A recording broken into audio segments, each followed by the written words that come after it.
ex niya nga security guard nga gwapuhon pero atikon. Nya karon kay ganahan na iyang manghud mo na itong tagaan og pagtaga diri sa Dear Panimbaya.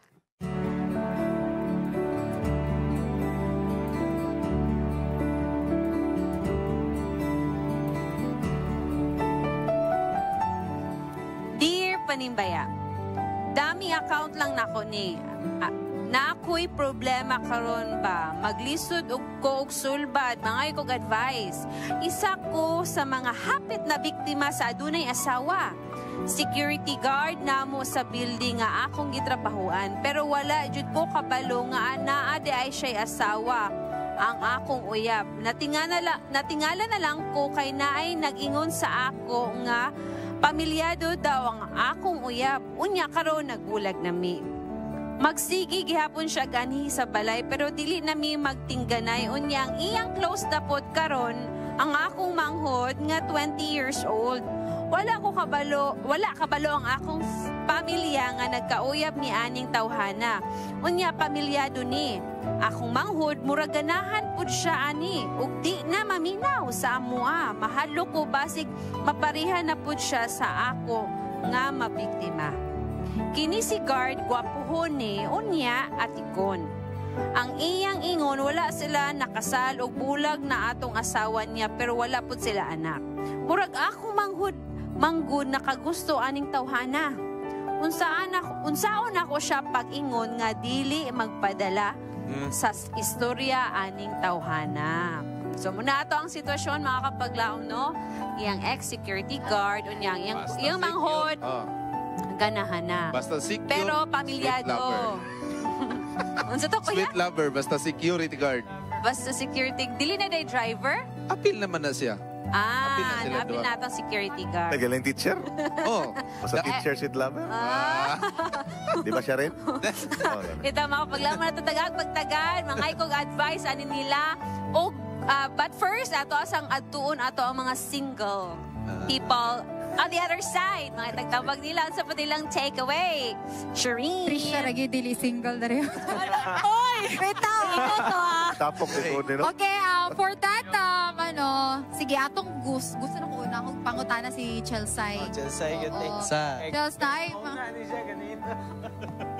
Chels, ikaw, Chels. So, ako matambag sa atong letter center no, nga prangkahi imong igsuon. Istoryahi imong igsuon kung unsay nahitabo gyud og i-make sure na lang pod nga katong mga nadunggan ni mga storya kay tinuod. Dili basin kay di ba gwapohon ang guard. Basin katong storya ba basin nakagusto to sa guard. Mong lagi ba point ay. Mga chika-chika na lang. Pwede sad. What about your Raj? Bias man. Si Raj. Ako kay sige na mag anhang security guard sa inyong balay. Ako pa ninyo balhin na magbalay. Dato! Ikaw yung adjust. May mag-adjust. Bitaw, dapat kinunyo i-open sa inyong pamilya. No? Kay lisod ng sitwasyon sa inyo. Ano? Pwede nyo advice ng imong manghod nga muna istorya sa imong kuanon, gering-gering guard, chip, tisoy mga chip, pero di lang tikat type. Ginana siya nga style, pero nasa inyo na gina. Thank you, Raj. What about Trisha? Yung parehagapon sila ba na istoryahon yun kay lahi rabiya ng murag ikaw ang mukaon sa suka gikan sa imong ate, pero mo na ingon nila na basta naa ka sa security pag nag-uyab kag security guard secure imong future. Pero mo na panultihon nila, pero mo to ingon na dapat ingon gyud siya manghod na oy nag-uyab mi sugot ba ka okay ra ba sa imo ha kay basta hindi hagusi ang manghod ti okay ra pud sila. Kapalo ba? Yes. Inosente. Ani sa ako ang tuo. Kay kani ko ani. Akong ma-advise ato ipablater niya daan.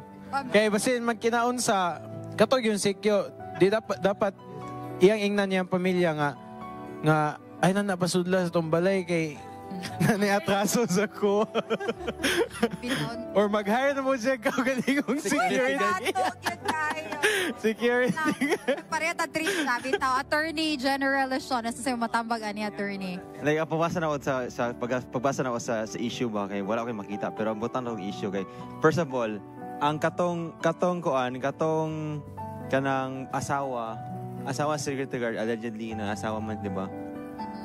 Kato siya kanang lisod manggod siya. Pag ang lalaki manggod basi ang mga viewers ito, basin ma-involved din sila ba, pero mo dyan ang fact na lisod kayo masakpan or lisod kayo na murag i-criminalize ang lalaki bitaw kay nang mga tinatawag na kuan kanang sa adultery versus concubinage bitaw na kuan. Pero di ta madual anak kay dira lisod man na siya, so pwede po ta na katong iyang asawa pwede po siya magbawsi kay kung kasal man sila. Allegedly asawa day. Pwede ta mo sa bawsi na kuan na provision sa emotional na damage damage.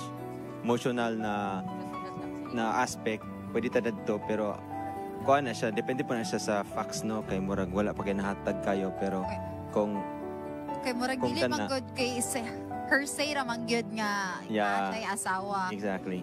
Pero para po sa ako siguro kay istoryahi mumangod ang secrecy usahay kay makahatag nako nag-damage mo sa istorya gyud.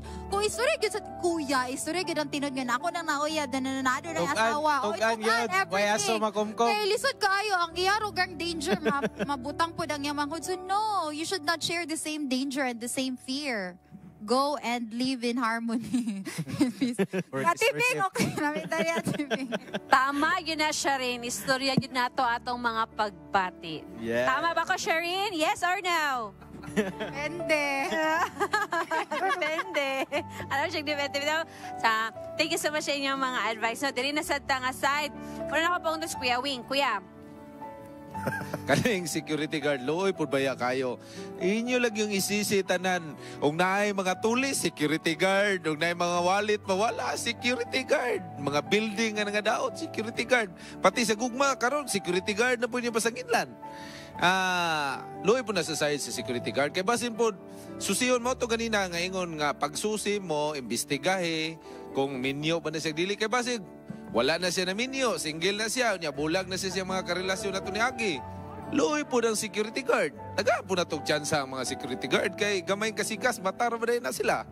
So, tagag chance, imbestigahan kung bas hindi ay, kung dili, prangkahan ang manghod, ingon nga ayaw na anak kay murag di maayo ang relasyon anak sa past. Kay kung mo padayon ka ng security guard, delikado gyud imong kaugmaon anak. Kay naipanultihon nga ang security guard sa pikas kanto naapoy ginabantayang lain. Pwede. Mao na. Kaya naman ko'y amigo nga security guard. Yeah, dili mo na to, di man ako. Wala siya pagkatanaw ron, kaya tuwaman to sa Luzon. Mo nasa gibantayan dire, pag atos pikas na po siya gibantayan lain. Agoy. Bantayanan mo na sa mga security. Pero dili tanang kay mga, di maputanan, naamon po yung mga security guard nga mga butan. Basta ang importante security guard, nga gamay kasikas mata din mo. Sakto time gingan nga imbestigahan jud ayo. Pwede gali siya nga letter sender, ang ate o ang manghod magkonsaba sila. Silang duha mag-imbestigar. Kung tinod pa jud yung mga ganahan day kanin niya. Ato ning atuon ng mga kuan. Klaro na to. Duha sila magtinabangay sila kung tinod ba yun Dili niya kay pasagdan po niya yung manghod nga si Sion nga nahigugma. Kay kanara bang mahigugma ka, lisod na kay na siya ulangon. Diba, Yop? Yop.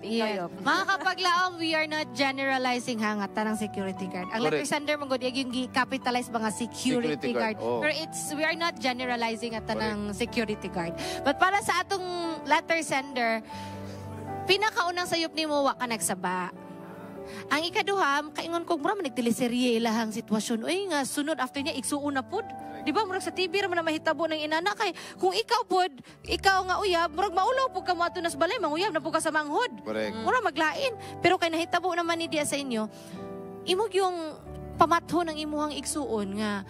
But before you do that, pangita sa gyud og ebidensya, solid evidence kung tinuod ba yun nga minyo. Kay kung dili man good minyo, wala na kay mabuhat. Kay itsahan niya asin. Itsahan gugmahan naman ang imong manghod. And if katong lagay, gugmahan po siya sa imong manghod na, nabali na yung affection, wala na tayo mabuhat. If cleared siya. So, imo sang papasa sa nimong requirements, pasa sa tanan sinumar, tanan. Atopos office. Birth certificate, tanan, ay hang approval. Yes, tell the truth. Mojud na tinood, no? I-divulge ang information nga nagkauyab ni aning tawhana, inani ni siya. Tinuod ba kaha? Tabangi ko ninyo. Yes. Now we have Pastor John Storm. Mo, Neron. Ito, tinood na, kay, sakto po tayo yung mga elder awing, kay, basi daig ka ng ang sinseridad sa tao mong God, wata ka balo, sincero na dito. Niya ganahan gid siya na kay pamilya, nakita niya nga maayo gid nga pamilya, so palpak na sa magwang, sa manghod na po siya. Nagpakpo na dahil siya ba? Wata ka balo ba? Pero ayun ni magyud siya. Biblia ta, sige. Ephesians 4:15. Ang pagsulti o kamatuoran, mo ginigingon, no? Speaking the truth, uban sa gugma. Pastor na gid ko lagi ngong na. Mabito na kung Char ba ikaw guest sa kuana ko. Char dili ko pastor na mangud ka. Mo history kita teksto sa Bible ani kay. Lagi. Mao mo gini ang bottom line na to. It's naa sa belang kasulatan ng atuang palabanta.